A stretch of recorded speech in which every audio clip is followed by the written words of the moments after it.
The question you're afraid to ask if you're an older man who masturbates, a certain question has probably crossed your mind, maybe late at night or in a quiet moment. Is this habit secretly harming my health? It's a thought that millions of men over 50, 60, and 70 have, shaped by a lifetime of cultural taboos and mixed signals. You've likely heard the old myths, that it causes weakness or blindness or worse. Modern science has thankfully put those to rest. But a more reasonable question often takes their place. As your body changes with age, could this act be taking a toll on your vitality, sexual function, or long-term health? It's a fair question, and the silence around it isn't helping anyone. But here's the thing. You, and millions of other men, might be asking the wrong question entirely. The reframe the latest science reveals something surprising. The real issue may not be asterisk if you do it, but how you do it. There are a few common mistakes that many older men make, habits that could turn a perfectly healthy act into one that poses a genuine risk. But here's the flip side. That same act, when you understand how to approach it correctly, doesn't just avoid harm. It can become one of the most powerful tools you have for protecting your health as you get older. This isn't about shame or guilt, it's about understanding your body. It's about using new information to take control of your own well-being. So, let's leave the myths behind and get to the facts, because what you don't know could be some of the most important health information you hear all year.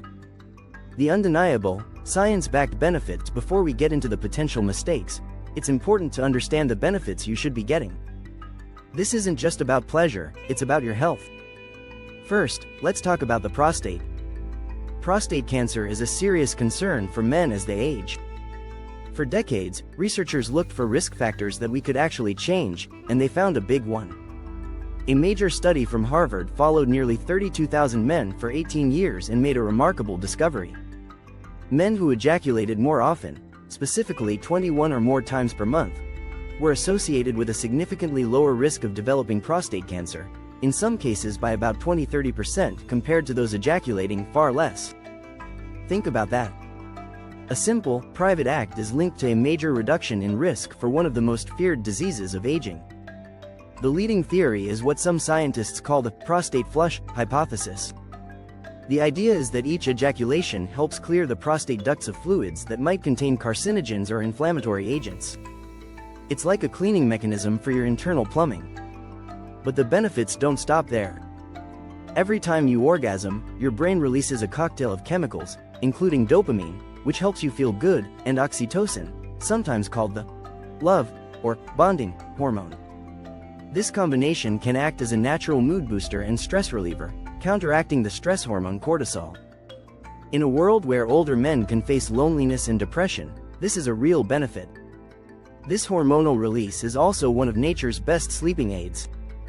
The surge of hormones like oxytocin and prolactin can create a calming, sedative effect, helping you fall asleep faster and get deeper, more restorative rest, something that often gets harder with age.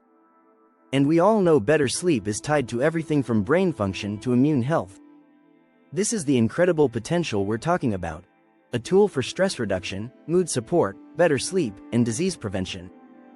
But to get these benefits safely, you have to know how to avoid the hidden pitfalls. The real danger: 4 common mistakes that could be harming you. This is the most important part of our conversation. The benefits are real, but they can be cancelled out, or even overshadowed by harm, if you're making one of these 4 common mistakes. This has nothing to do with morality and everything to do with biology. Mistake number 1. The wrong position and hidden nerve pressure. This is probably the most overlooked physical mistake: your posture. Some men get into the habit of masturbating while sitting upright or lying face down. It might seem harmless, but these positions can put prolonged pressure on a critical nerve in your pelvis, the pudendal nerve. This nerve provides sensation to your genitals and controls key functions. When you sit in a way that puts sustained pressure on your perineum, the area between your genitals and rectum, you risk compressing this nerve. This is similar to what can happen to long-distance cyclists, leading to a condition known as cyclist syndrome or pudendal neuralgia. The symptoms can be frustrating: numbness, odd sensations, pain, or even erectile dysfunction. While the risk from masturbation posture alone is likely low for most, it's a possibility, especially if combined with other factors. Some men might just feel like things don't feel the same and blame it on age, when it could be related to nerve irritation. The solution is simple: change your position. Lying on your back or in a reclined position takes the pressure off this sensitive area. It's a small change that can help protect you from unnecessary pain and dysfunction. Mistake number 2. The death grip and sensory burnout. The second mistake is all about technique. Many men, often without thinking about it, use an overly tight grip, sometimes called death grip syndrome. Your body is great at adapting. If you consistently use a level of pressure and friction that a partner can't replicate, your nervous system can get used to it. It starts to need that intense, specific stimulation to reach orgasm. This creates a couple of problems. First, it can lead to decreased sexual sensitivity over time. The nerve endings become less responsive to gentler sensations, which can make partnered sex feel less satisfying. Second, an aggressive technique without enough lubrication can cause physical irritation, like chafing and skin soreness. While there's no strong evidence that this technique alone causes conditions like Peyronie's disease, any aggressive or traumatic sexual activity can be a risk factor for penile injury. The fix is straightforward: lighten up your grip and always use a good lubricant. The idea is to resensitize your body to a wider range of touch, not train it for one extreme level of force. This protects your skin and nerve sensitivity, making sure the act stays a source of pleasure, not a problem. Mistake number 3. The unhealthy mindset: compulsion over connection. The third danger isn't physical, but mental. It's about how you think about the act. For some, especially those dealing with loneliness or depression, masturbation can shift from a healthy release to a primary way of coping with negative feelings. When it becomes a compulsive habit to escape, it can deepen feelings of isolation. This can be linked to an over-reliance on pornography, which can sometimes create unrealistic expectations for real-life intimacy. The danger is when the act stops being a mindful way to connect with your own body and turns into a mindless, automatic escape. This can create a cycle of guilt or shame, leaving you feeling emotionally flat after the initial chemical rush wears off. The solution is mindfulness. Before you start, ask yourself why you're doing it. Is it from a healthy desire for pleasure and release?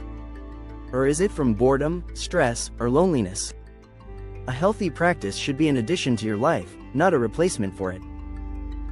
Mistake number 4. The frequency fallacy: when more isn't better. Finally, let's talk about frequency. While studies show an association between frequent ejaculation and a lower prostate cancer risk, there's a point where too much of a good thing can become a problem. Excessively frequent masturbation, say, multiple times every day for a long period, can lead to physical and mental fatigue. This might show up as feeling drained, sluggish, or irritable. Some men report a dull ache in their testicles or pelvic area. This doesn't cause any long-term hormonal damage, but it can temporarily throw you off balance. The key is moderation and listening to your body. That 21 times a month number is an average from a study, not a doctor's prescription. The right frequency is whatever leaves you feeling energized and healthy, not worn out. If you feel tired, sore, or notice things aren't working as well as they should, your body is telling you to ease up and take a break. If this conversation has given you a new perspective on your health, and you think this kind of direct, science-based information is valuable, I invite you to subscribe to the channel. We're dedicated to having honest conversations about the health topics that matter to men as they age. Conclusion. Reclaiming your health with knowledge. So, let's go back to the beginning. The question was never if an older man should masturbate. It was always about how. As we've seen, the difference between a habit that helps and one that might harm comes down to the details: your position, your technique, your mindset, and your sense of balance. This isn't about giving you one more thing to worry about. It's about replacing an old, vague anxiety with useful knowledge.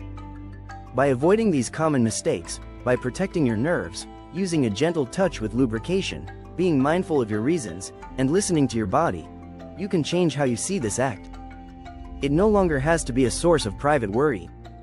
Instead, it can be what it's meant to be: a natural, healthy, and powerful tool for self-awareness, stress relief, and physical well-being for years to come.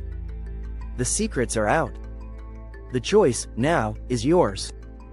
This is Dr. Peter White. Thanks for watching. See you in the next one.